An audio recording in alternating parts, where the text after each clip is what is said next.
Welcome to English Mirror. In this video, we discuss basics of a recent academic discipline called queer theory. It's essential to familiarize recent trends in literature and critical practices, and it will help you to understand the broadening territory of contemporary discourses in a better fashion. Let's begin. Queer theory's origin is hard to clearly define, since it came from multiple critical and cultural contexts, including feminism, post-structuralist theory, radical movements of people of color, the gay and lesbian movements, AIDS activism, many sexual subcultural practices such as sadomasochism and postcolonialism. Queer theory, as an academic tool, came about in part from gender and sexuality studies that in turn had their origins from lesbians and gay studies and feminist theory. It is a much newer theory in that it was established in the 1990s and contests many of the set ideas of the more established fields it comes from by challenging the notion of defined and finite identity categories as well as the norms that create a binary of good versus bad sexualities. Queer theory's contention is that there is no set normal, only changing norms that people may or may not fit into, making queer theory's main challenge to disrupt binaries in hopes that this will destroy difference as well as inequality. As a term, the term queer theory itself came from Teresa De Lauretis' 1991 work in the Feminist Cultural Studies journal Differences titled Queer Theory, Lesbian and Gay Sexualities. She explains her term to signify that there are at least three interrelated projects at play within this theory: refusing heterosexuality as the benchmark for sexual formations, a challenge to the belief that lesbian and gay studies is one single entity, and a strong focus on the multiple ways that race shapes sexual bias. De Lauretis proposes that queer theory could represent all of these critiques together and make it possible to rethink everything about sexuality.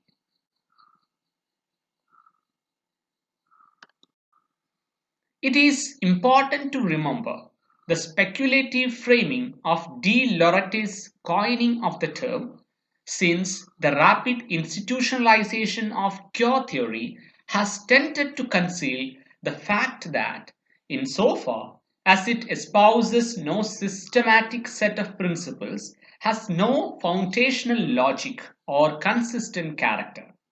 Queer theory is not really a theory at all. While it might seem paradoxical in a dictionary entry to insist on this resistance to definition, queer theory's refusal to specify itself has been widely recognized as one of its tactical strengths.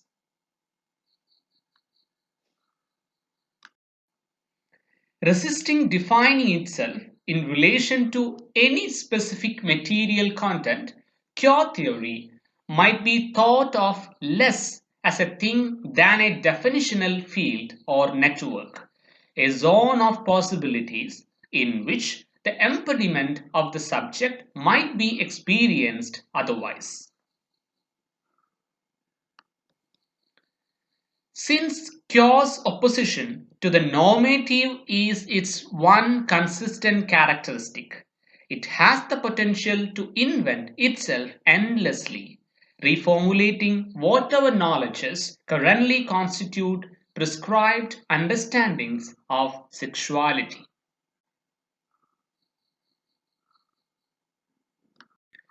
It is not possible to trace a chronological history of queer theory without doing violence to its multiple origins and influences. Single, linearly organized narratives have difficulty capturing a sense of the sometimes inchoate energies of the various orders of political and scholarly work that made the rise of queer theory possible, necessary, perhaps even inevitable. It remains important to narrate the emergence of queer theory in terms of various critical and cultural contexts, including feminism, radical movements of color, the lesbian and gay movements, various sexual subcultural practices such as sadomasochism and butch femme stylings, post structuralism, post colonialism, and AIDS activism. The Stonewall Riots. The Stonewall Riots, also called the Stonewall Uprising, began in the early hours of June 28, 1969, when New York City police raided the Stonewall Inn, a gay club located in Greenwich Village in New York City. The raid sparked a riot among bar patrons and neighborhood residents as police roughly hauled employees and patrons out of the bar, leading to 6 days of protests and violent clashes with law enforcement outside the bar on Christopher Street, in neighboring streets, and in nearby Christopher Park. The Stonewall riots served as a catalyst for the gay rights movement in the United States and around the world. AIDS and cure theory. In the face of homophobic governmental responses to the health crisis, particularly in North America, activists worked to contest dominant representations of HIV/AIDS as a gay disease and to develop and deliver safer sex education programs to a dispersed population with no common sexual identity. In the context of AIDS activism, many common sense understandings of knowledge, power, identity, and community were radically reworked in ways that coincided with queer theory's denaturalization of sexuality. Advances in safer sex education initiated a shift from thinking about risk populations to risk practices, reconceiving sexuality less in terms of sexual identities than sexual acts, and allowing for meaningful discrepancies between sexual being and sexual doing. Likewise, the ad hoc direct action and decentralized character of much AIDS activism was marked by a coalitional rather than a separatist politics that enabled a consideration of identity in terms of affinity rather than essence. So, to the urgent negotiations over epidemiology, public health, and scientific research implicit in contesting dominant representations of AIDS demonstrated that sexuality is an important nodal point in networks of power and its resistance. Key concept. One of the key concepts in queer theory is the idea of heteronormativity, which pertains to the institutions, structures of understanding, and practical orientations that make heterosexuality seem not only coherent, that is, organized as a sexuality, but also privileged. Heteronormativity is a worldview that promotes heterosexuality as the normal and or preferred sexual orientation and is reinforced in society through the institutions of marriage, taxes, employment, and adoption rights, among many others. Heteronormativity is a form of power and control that applies pressure to both straight and gay individuals through institutional arrangements and accepted social norms. Core theories. Some of the core theorists in the development of queer theory include Michel Foucault, Gayle Rubin, Eve Kosofsky Sedwick, and Judith Butler. Michel Foucault's work on sexuality said that it was a discursive production rather than an essential part of a human, which came from his larger idea of power not being repressive and negative as productive and generative. In other words, power acts to make sexuality seem like a hidden truth that must be dug out and be made specific. Foucault refuses to accept that sexuality can be clearly defined and instead focuses on the expansive production of sexuality within governments of power and knowledge. Michel Foucault. Given his interest in the history of sexuality and his radical denaturalization of dominant understandings of sexual identity, Michel Foucault is a key post-structuralist influence on the development of queer theory. Foucault's understanding that sexuality is a discursive production rather than an essential human attribute is part of his larger conceptualization of power as less repressive and negative than productive and generative.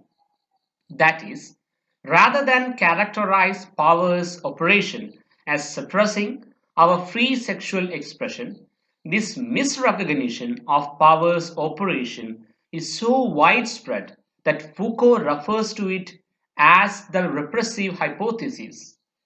Foucault instead argues that power operates through discourse to produce sexuality as a hidden truth that must be rooted out and specified in all its manifestations.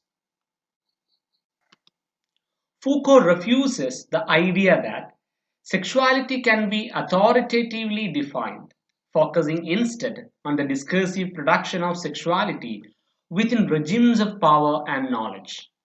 What is said about it, what relations it generates, how it is experienced, what function it has historically played. In arguing, first, that sexuality is not an essentially personal attribute but an available cultural category, and second, that it is the effect of power rather than its pre existing object, Foucault's work has been key to the development of queer theory, particularly its capacity to understand itself as a mode of analysis without a defined object. Gayle Rubin. Gayle Rubin's essay Thinking Sex is often identified as one of the fundamental texts, and it continues Foucault's rejection of biological explanations of sexuality by thinking about the way that sexual identities as well as behaviors are hierarchically organized through systems of sexual classifications. She demonstrates in her essay the way that certain sexual expressions are made more valuable than others, and by doing that, allowing those who are outside of these parameters to be oppressed. Rubin also argued against the feminist belief that through gender, sexuality was obtained, or the belief that gender and sexuality are the same. Eve Kosofsky Sedwick. Rubin laying the groundwork to start discussion about making a distinction between gender and sexuality led the way for Eve Kosofsky Sedgwick's pioneering book, Epistemology of the Closet. In this book, she argues that the homo-hetero difference in the modern sexual definition is vitally disjointed for two reasons. That homosexuality is thought to be part of a minority group, and how homosexuality is gendered to be either masculine or feminine. She points out that the definitions of sexuality depend a lot on the gender of the romantic partner one makes, making the assumption that the gender one has and the gender of the person one is attracted to make up the most important element of sexuality.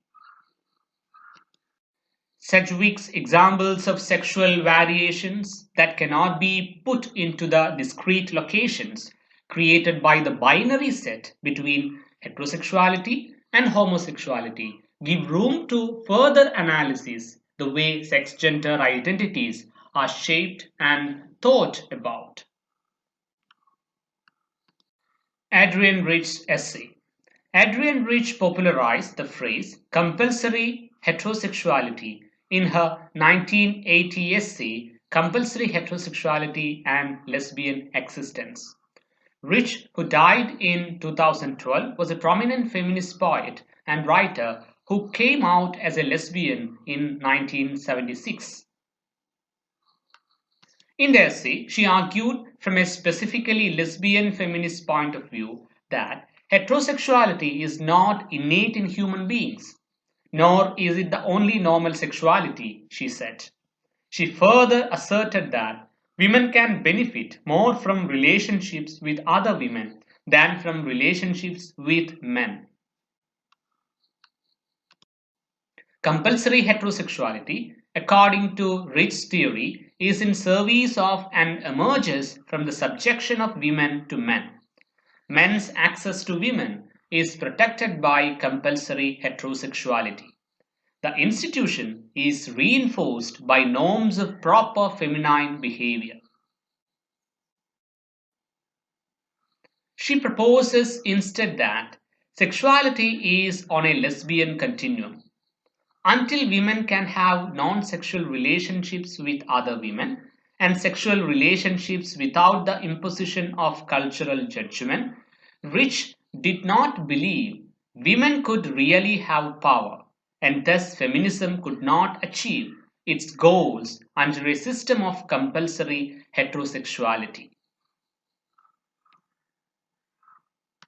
Compulsory heterosexuality, Rich found, was pervasive even within the feminist movement, essentially dominating both feminist scholarship and feminist activism. Lesbian lives were invisible in history and other serious studies, and lesbians were not welcome and seen as aberrant and therefore a danger to the acceptance of the feminist movement. Judith Butler. The theorist most commonly identified with studying the prevailing understandings of gender and sex is Judith Butler, who draws much from Foucault's ideas, but with a focus on gender.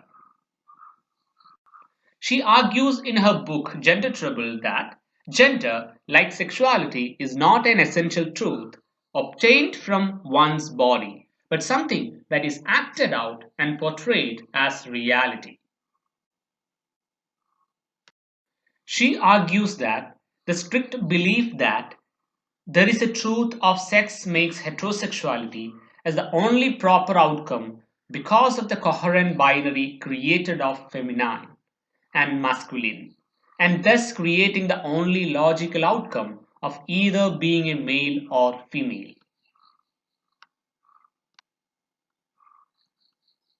Butler makes the case that gender performativity could be a strategy of resistance, with examples such as drag, cross-dressing, and sexual non-realistic depiction of butch and femme identities that poke fun at the laid-out gender norms in society. In her later book, Undoing Gender, Butler makes it clear that performativity is not the same as performance. She explains that gender performativity is a repeated process that ultimately creates the subject as a subject. Butler's work brings to light the creation of gender, contesting the rigidity of the hierarchical binaries that exist, and is what makes her work invaluable in queer theory. Thank you for watching this video. If you like the video, please share and subscribe.